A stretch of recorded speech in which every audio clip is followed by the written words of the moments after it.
요한복음 1장 43절에서 51절 말씀입니다. 요한복음 1장 43절에서 51절 회의에서 확신으로라는 제목으로 말씀 나누도록 하겠습니다. 요한복음 1장 43절에서 51절입니다. 네, 저와 여러분이 한 절씩 교독하겠습니다. 이튿날 예수께서 갈릴리로 나가려 하시다가 빌립을 만나 이르시되 나를 따르라 하시니 빌립이 나다나엘을 찾아 이르되 모세가 율법에 기록하였고 여러 선지자가 기록한 그 일을 우리가 만났으니 요셉의 아들 나사렛 예수니라. 나다나엘이 이르되 나사렛에서 무슨 선한 것을 할 수 있느냐. 빌립이 이르되 와서 보라 하니라. 예수께서 나다나엘이 자기에게 오는 것을 보시고 그를 가리켜 이르시되 보라 이는 참으로 이스라엘 사람이라. 그 속에 간사한 것이 없도다. 나다나엘이 이르되 어떻게 나를 아시나이까. 예수께서 대답하여 이르시되 빌립이 너를 믿기 전에 내가 너와 나무 아래에 있을 때를 보느니라. 나다나엘이 대답하되 라비여 당신은 하나님의 아들이시오 당신은 이스라엘의 임금이로소이다. 예수께서 대답하여 이르시되 내가 너를 너와 나무 아래에서 보았다 하므로 믿느냐. 이보다 더 큰 일을 보리라. 네, 다 같이 읽겠습니다. 또 이르시되 진실로 진실로 너희에게 이르노니 하늘이 열리고 하나님의 사자들이 인자 위에 오르락내리락 하는 것을 보리라 하시니라.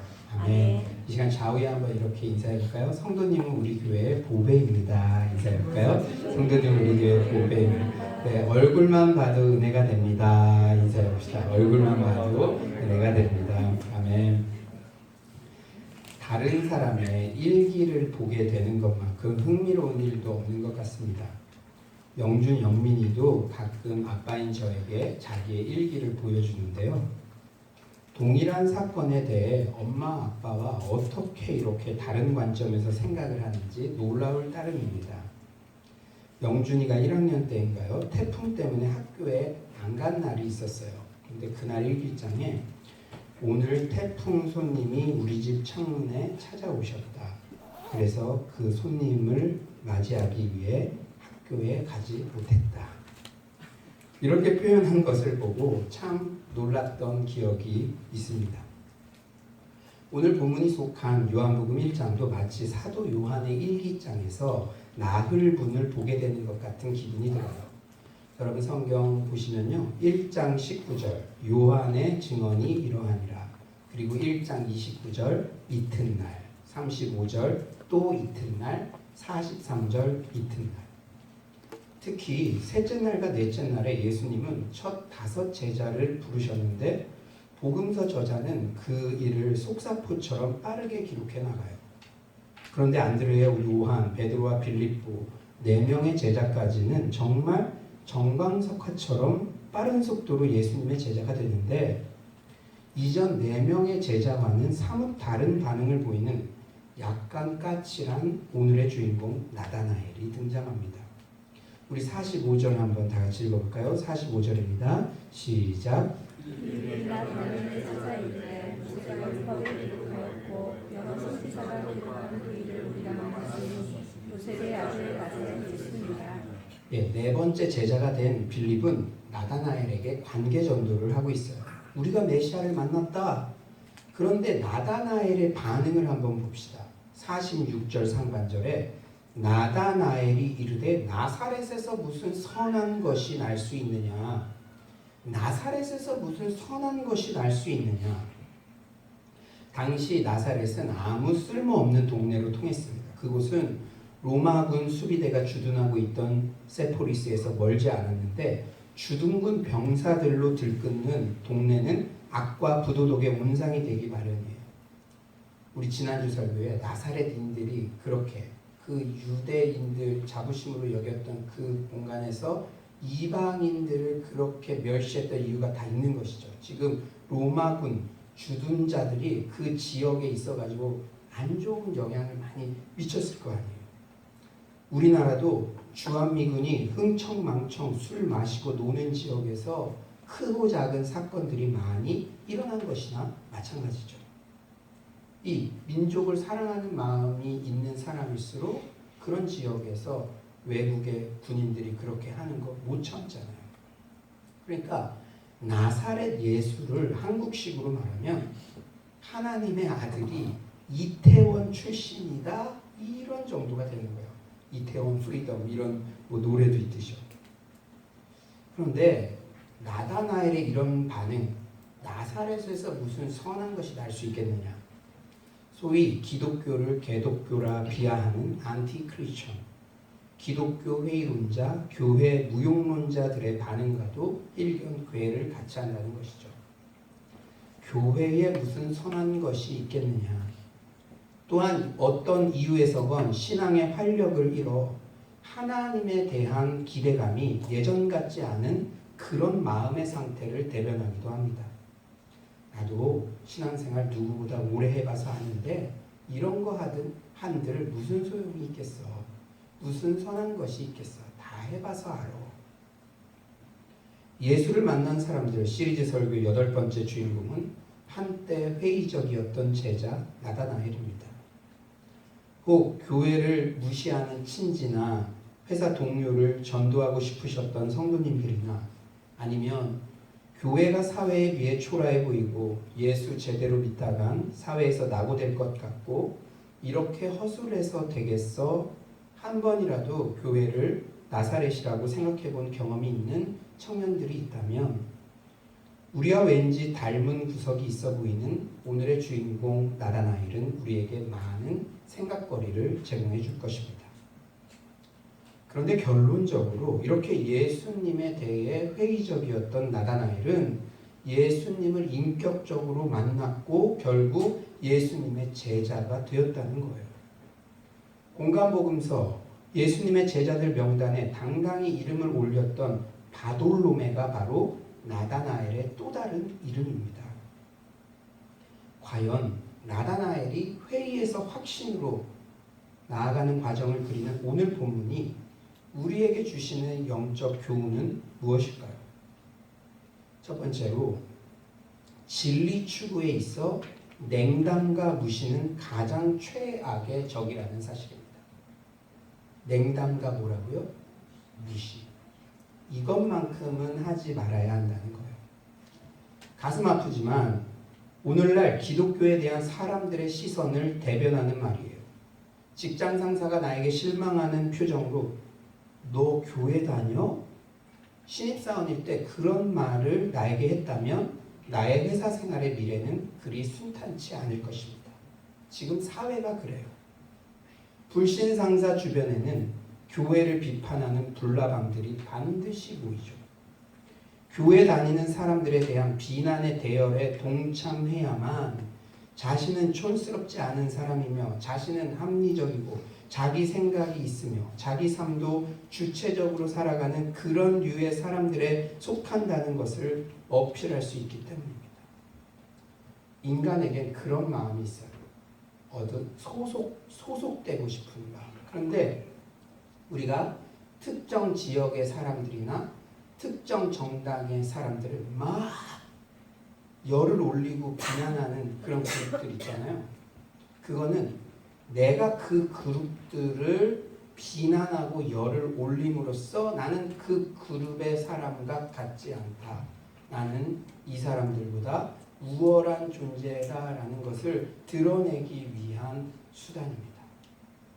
교회 다니는 것들, 그건 열을 올리는 사람들은 그 상사가 크리스찬이 아니고 불신자고 그 회사의 리더십들, 권한을 불신 그룹들이 가지고 있으면 본인이 크리스찬들을 그렇게 욕함으로써 나는 저들에 속하지 않고 당신들 그룹에 내가 있습니다. 이것을 드러내고 싶어서 그렇게 반감을 표출하는 경우가 많다는 것이죠.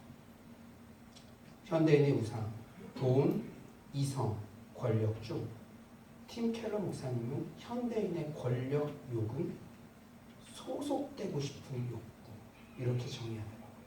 카톡 같은 거에 나만 배제돼 있고 다른 사람들이 다 멤버로 소속돼 있으면 그것을 견딜 수 없는 것이 현대인의 권력에 대한 그런 욕구라는 것이 그런 모습으로 투영된다는 것이죠. 여러분, 세상 많은 사람들이 교회를 안 좋게 말하고 있습니다. 그런데 기독교는 나사렛이다. 기독교는 시대에 뒤떨어지고 쓸모없는 것이다. 이미 이런 편견으로 교회에 대해 냉담과 무시로 일반한다면 진리를 만날 수 있는 기회는 차단됩니다. 이런 식의 무시의 태도는 진리 추구뿐 아니라 모든 영역에서 치명적인 악영향을 미쳐요. 우리 청년들은 이제 박사학위도 받고 논문도 써야 되는데요. 좋은 논문의 조건 중에 하나가 바로 오픈니스, 개방성입니다. 내가 말한 것만이 전부가 아니라 누구든지 반론을 제기할 수 있고 이 의견에 대해서 또 발전할 수도 있다는 그것을 열어놓는 그 자세가 좋은 논문의 조건이라는 것이죠. 이런데 내가 어떤 편견에 사로잡혀서 무시해버리고 덮어버리고 알려고도 하지 않으면 인간관계는 말할 것도 없고 모든 창의성과 문제 해결 능력을 완전히 말살해버리게 돼요. 타라 파커 포크는 연애와 결혼의 과학이라는 책에서 이렇게 밝힙니다. 결혼 생활에서 여러 가지 암초 같은 요인들이 있다. 결혼 생활에서 서로에 대한 실망, 의견 충돌, 고통, 좌절 등은 그래도 성공적으로 견뎌낼 수 있는 여지가 있다. 서로 노력한다면. 하지만 무시는 견뎌낼 수 없다. 경멸은 말 그대로 관계를 끝장내버리는 것이다. 배우자가 있는데 무관심하고 그냥 투명인간처럼 그러면 그 관계는 끝났다는 것이죠. 그만큼 무시, 경멸은 관계에 치명적인 것이죠. 사랑하는 여러분, 우리는 잃어버린 열쇠를 찾을 때 우선은 잃어버릴 가능성이 높은 장소를 다 찾아봐야 되죠. 그런데 잃어버릴 가능성이 높은 장소를 다 샅샅이 다 찾았는데도 열쇠를 찾지 못하면 포기하거나 무시하지 말고 잃어버릴 가능성이 없어 보이는 장소를 찾는 노력을 기울일 때 그곳에서 반드시 열쇠를 찾을 수가 있다는 것이죠. 이처럼 어떤 사상이나 혹은 사람들을 즉각적으로 거부하는 것은 진리 추구와 인간관계에 있어 치명적인 악영향을 끼칩니다. 그런데 잘 살펴보면 우리는 이미 크고 작은 편견에 사로잡혀 있어요. 그러나 진리를 추구하는 자세, 신앙 성장의 태도는 개방성이 있습니다. 특히 이런 지역 사람들은 원래 이래 경험해 보지도 않고 속단해버리는 지역 감정이 교회 안에 있어서는 안 됩니다. 지역 감정은 성경적인 것이 아니에요. 또한 교회 안의 훈련 프로그램이나 사역에 대해 내가 이미 많은 훈련 경험해봤어. 뭐 다른 게 있겠어? 라는 그러한 편견보다는 새로운 기대감과 적극적으로 동참하고자 하는 겸손과 열정이 새롭게 부어지기를 간절히 축원합니다. 저는 이런 면에서 우리 서울 성도님들에게 얼마나 고마운지 몰라요.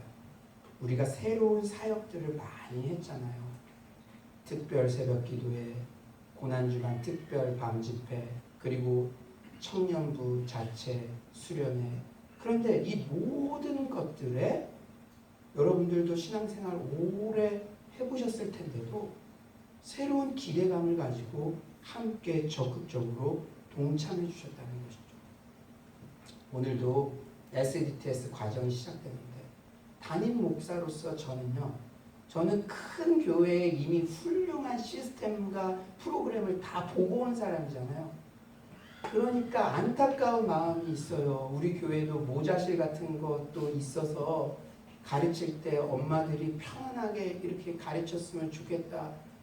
너무너무 그런 안타까운 마음도 어떻게든 잘 해주고 싶은데 그래도 어떻게든 발버둥 치고 있습니다. 그래서 우리 부교육자들에게 미리 다 그거 인쇄해가지고 같이 공부도 하고 제가 직접 운영하는 그 반에 함께 참여해서 함께 그것을 느끼기도 하고 또 가르치기도 하고 어떻게든 최선을 다해서 가족 같은 교회에 한계가 있다는 것을 인정합니다. 어떻게 그렇게 세련되고 재정이 확 들어가고 그렇게 할 수가 있겠습니까? 그런데 우리 성도님들이 얼마나 성숙하시냐면 그런 한계를 인정하시면서도 지금까지 이렇게 적극적으로 동참해 주셨다는 것이죠. 그런 성도님들의 마음이 느껴지니까 제가 할 때마다 더 잘해야겠다. 한 명도 놓치지 말고 정말 가설에도 이렇게 가르쳐 드려야겠다. 이런 열정들이 여러분들의 그 마음이 느껴지니까 함께 지치지 않고 그 열정들이 계속 생기는 것입니다. 사랑하는 여러분, 여러분들이 어떤 진리에 대해서 교회에 대해서도 여러분들이 알고 있는 것이 전부다라고 생각하면 성장할 수가 없습니다. 교회에서 프로그램이나 은혜로운 이런 행사에도 이미 경험해 본 것이 끝이다 하면은 성장할 수가 없어요. 그런 것, 혹 나사렛적이고 좀 초라해 보일지라도 마음을 열고 그것의 개방성을 가질 때 우리의 신앙에 진보가 일어나며 관계에도 회복이 일어날 줄 믿습니다. 두 번째로는 우리는 내 주변에 교회를 비판하는 가족이나 친구들이 있더라도 끝까지 포기해서는 안 된다는 거예요. 여러분, 오늘 본문에서 주목해야 할 사실이 있습니다. 나다나엘은요, 처음에 나사렛 청년 무시했어요. 무시하고 예수께로 안 갔다면 나다나엘은 제자가 될 수 없었습니다. 사복음서의 그 이후에 그의 이름은 등장하지 않을 거예요. 그러나 그렇게 나사렛 예수 혹 무시했더라도 예수님 앞에 갔다는 사실이 오늘 본문의 키포인트입니다. 이것은 무엇을 의미합니까? 교회가 이러쿵저러쿵 기독교를 비판하는 사람들 중에도 진리에 대한 갈급함, 인생에 대한 갈증이 있다는 거예요. 예수님을 만나기 전 나다나엘은 어디에 있었습니까? 48절, 우리 한번 다 같이 한번 읽어볼까요? 48절입니다. 시작.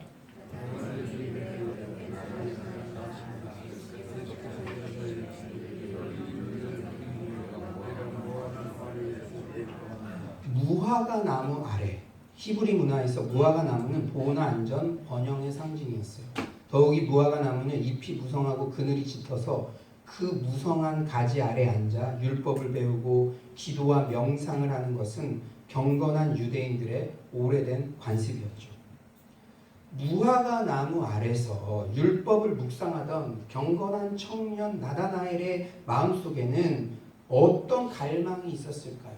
그는 경건한 청년이었어요. 유대 민족을 사랑하는. 그러나 지금은 본인의 사랑하는 민족이 로마의 속국이 되어 있고 로마의 속국인 유대 나라의 처지를 청년 나다나엘은 분명히 생각했을 거예요. 여러분, 크리스찬 청년은 나라를 사랑해야 됩니다. 우리가 진심으로 하나님을 사랑하면 나라를 사랑할 수밖에 없어요. 그러니까 10월 3일에도 나라와 민족을 위해 기도하는 자리에 동참해서 기도가 사랑의 가장 첫 표현이잖아요. 나라에 대해서 위정자에 대해서 이러쿵저러쿵 말하는 시간을 줄이고 입 다물고 기도하는 자리에 가서 하나님께 구하는 것이 크리스찬, 그리고 특별히 미래를 준비하는 크리스찬 청년들의 바른 자세인 줄 믿습니다. 로마의 속국인 유대 나라의 처지를 청년 나다나엘은 무화과 나무 아래서 율법을 묵상하면서 생각했을 거예요. 기도하면서 메시아는 과연 언제 오는 것인가? 우리 민족, 이 압제받는 우리 민족의 해방은 언제 오는 것인가? 마치 일제시대 수많은 크리스천 청년들이 하얀 밤을 지새우면서 나라를 생각했던 것이나 같은 마음이었을 것입니다. 그래서 더더욱 그렇게 기대했던 메시아인데 나사렛 메시아, 이태원 메시아 더 실망했던 것이죠.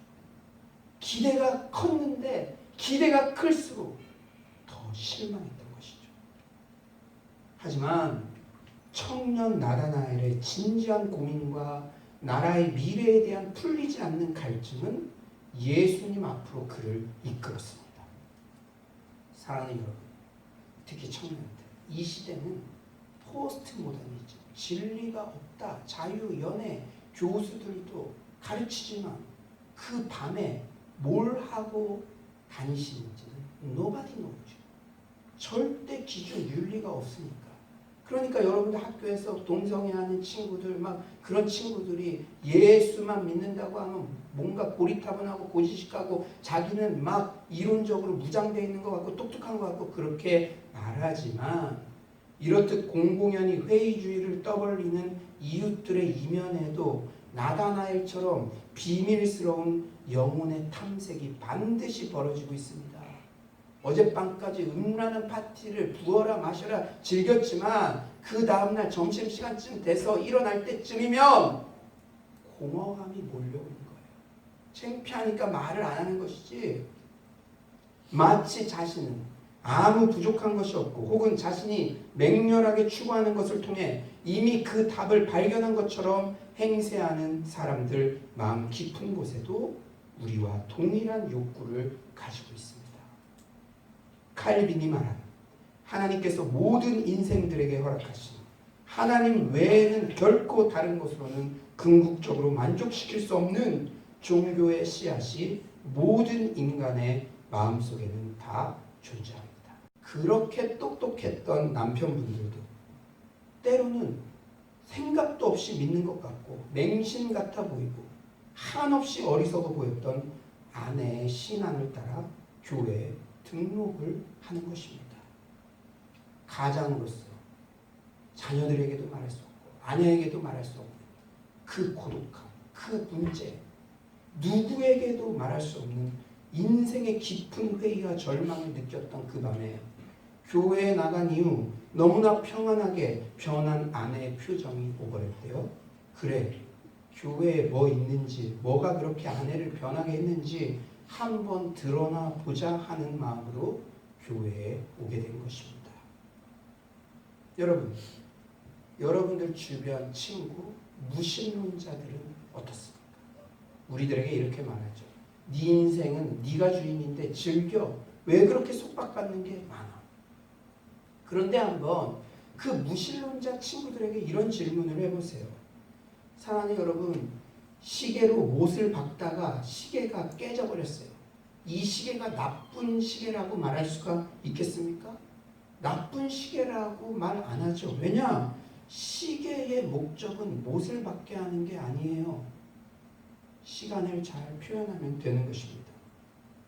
그렇다면 여러분들 주변에 무신론자들이 왜 이 정치인은 이렇다 저렇다, 저 사람은 이렇다 저렇다, 왜 그렇게 좋은 것 나쁜 것 다 비판하고 의견을 제시합니까? 신이 없다면 인간이 살아내야 할 목적도 부여되지 않기 때문에 무신론자라 주장하면서 자기 주변의 사람들을 그렇게 좋다 나쁘다 이야기하는 것 자체가 모순이라는 것이죠.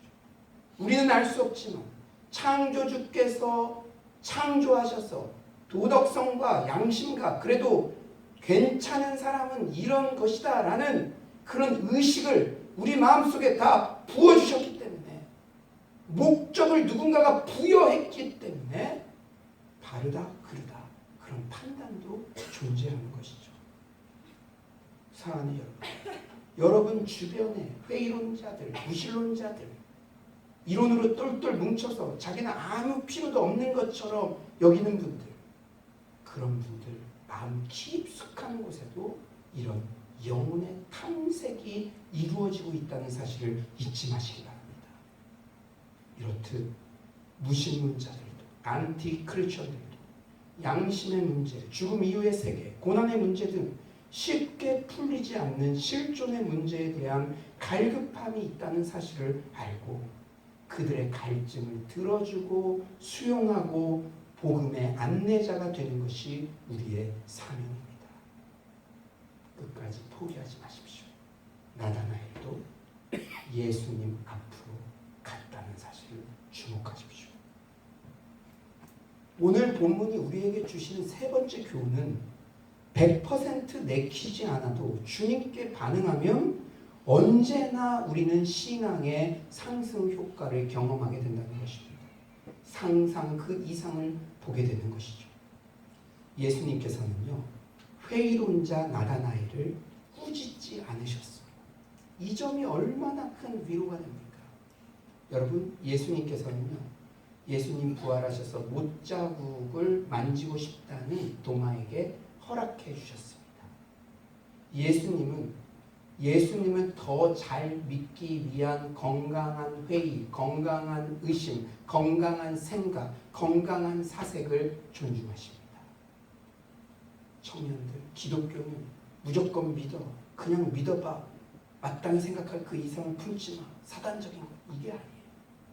단지 안티하기 위해서, 안 믿고 싶은 이유를 찾기 위해서 껌껌마다 의심하는 건 예수님이 너 그러지 않기 바래 하시지만, 더 잘 믿기 위해서 사유하고 우리에게 주신 일반 은총 이성을 사용하여 하나님께 회의하고 기도하는 것, 하나님이 존중하신다는 것이죠. 예수님께서 오늘 나다나엘에게도 나다나엘의 영혼을 깊이 들여다보시며 오히려 친절하게 말씀을 해주고 계세요. 우리 47절 한번 다 같이 읽어볼까요? 47절입니다. 시작.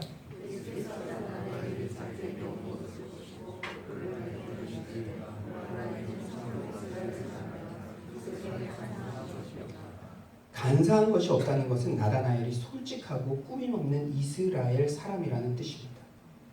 그리고 예수님은 참 예수님이 친절하세요. 지금 나다나엘이 메시아에 대한 회의를 가지고 있잖아요. 그러니까 야 네가 뭔데 나를 감히 의심해 이러지 않냐 하시고 나다나엘의 솔직한 회의를 극복하게 해주시려고 초자연적 증거 예수님의 신성을 살짝 보여주시죠. 우리 48절 읽어볼까요? 48절입니다. 시작.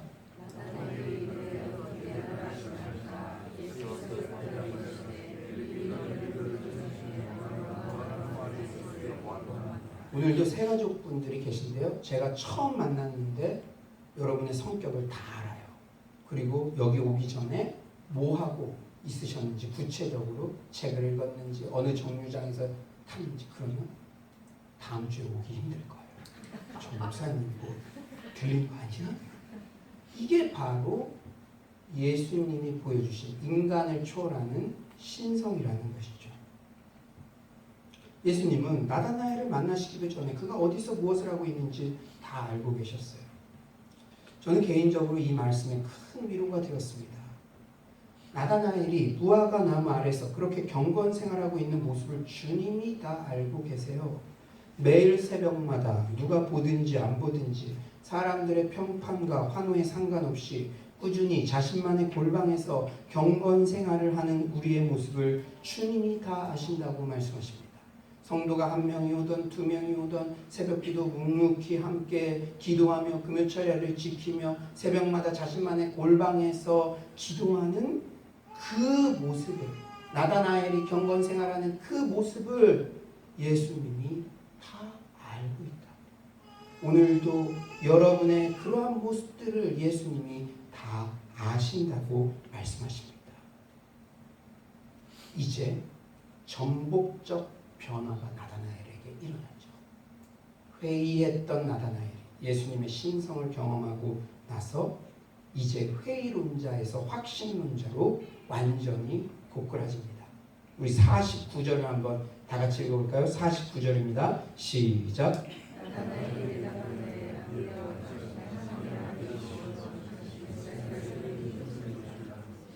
우리는 오늘 본문에서 믿음은 상승 효과를 가져온다는 것을 발견할 수 있습니다. 여러분, 우리가 믿음 생활하면서 그냥 신기하다고 끝나면 안 돼요. 그것을 디딤돌로 신앙의 상승 효과를 경험해야 합니다. 그러할 때 반드시 더 큰 것을 보게 될 줄 믿습니다. 여러분, 우리 솔직하게요. 제가 부임한 지 한 2년여 가까이 가는데 2년여의 기간 동안 와, 이건 하나님이 하시는 일이다. 하나님만이 하실 수 있는 일이다. 크게 신기했던 것이나 작게 신기했던 것이나 다 하나씩은 다 있어요. 다 있어요. 저도 있어요. 그런데 믿음 생활의 진보는 신기한 것으로만 끝나서는 안 되고, 나다나엘이 예수님 신기한 분이네요, 그걸로만 끝나서는 안 되고, 그것을 디딤돌로 신앙의 진보가 있어야 된다는 것이죠. 그 종착점은 어디입니까? 50에서 51절 우리 다 같이 한번 읽어볼까요? 50에서 51절입니다. 시작.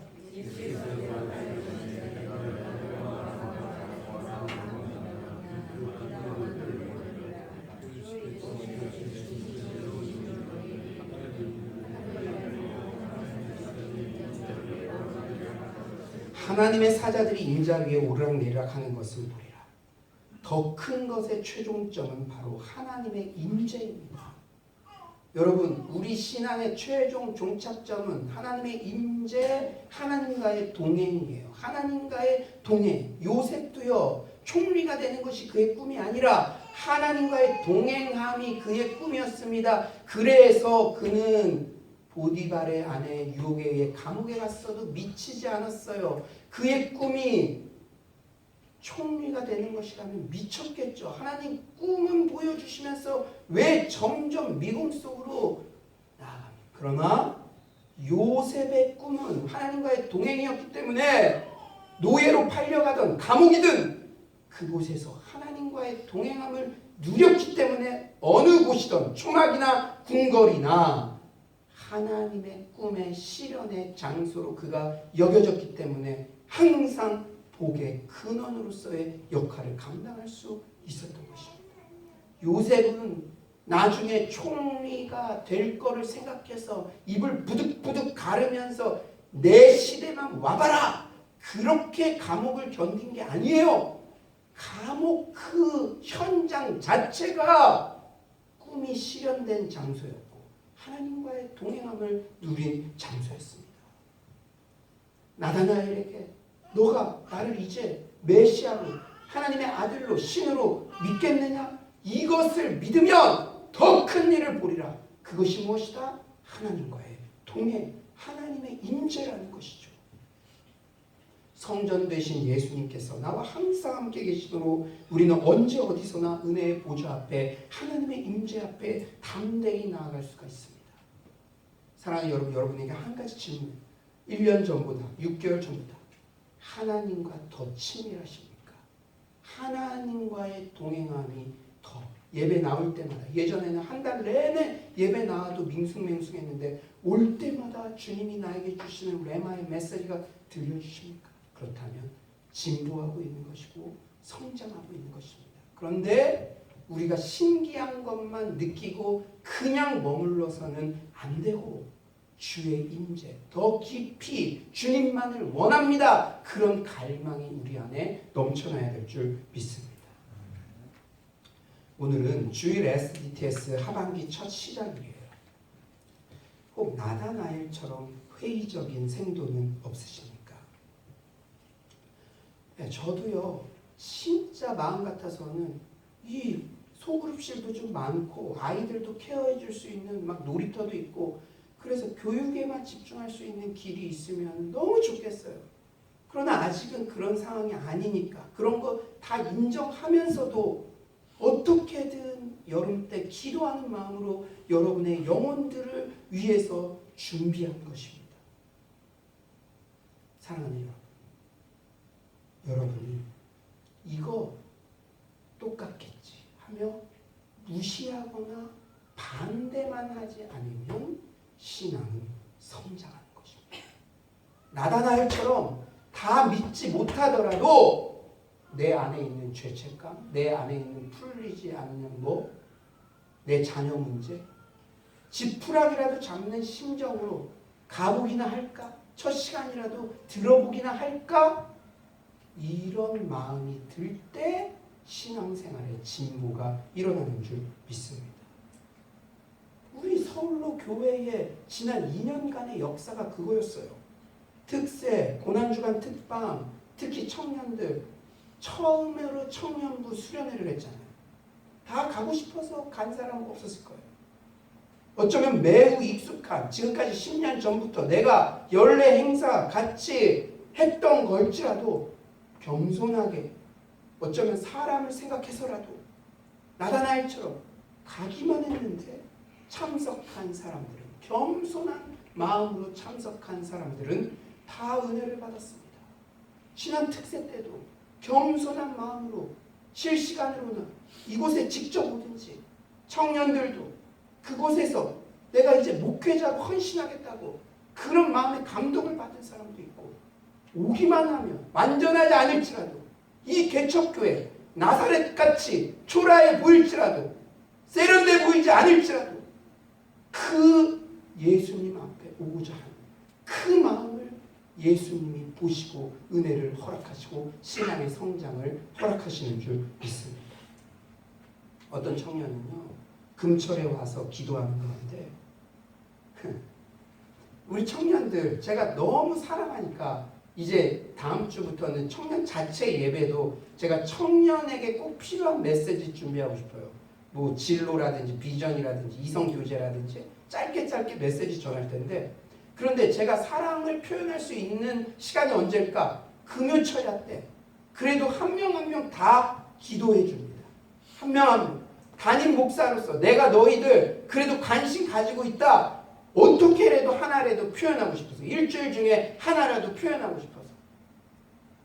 그런데요, 어떤 청년이요, 금철에 와서 기도하는 가운데 나다나엘이 경험한 것과 비슷한 예수님의 놀라운 신성을 자신의 삶 가운데 경험했다고 저에게 적극적으로 피드백하던데요.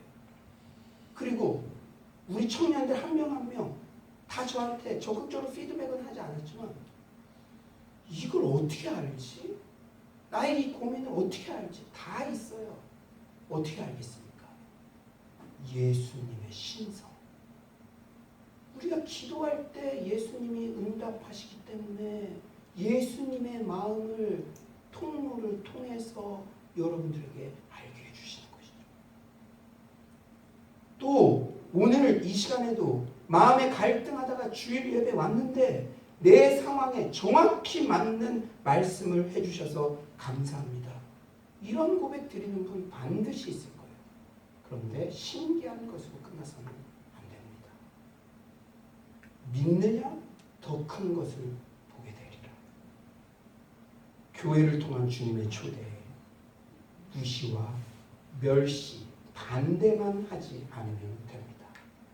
겸손히 드러나 보자는 마음으로 동참할 때 반드시 신앙의 상승 효과를 경험하게 될 줄 믿습니다. 이제 말씀을 정리하겠습니다. 오늘 말씀을 준비하며 나사렛에서 선한 것이 나올 수 있느냐? 기독교는 촌스럽다. 교회에 선한 것이 있느냐? 많은 사람들의 비판이 들리는 것 같아 제가 마음이 아팠습니다.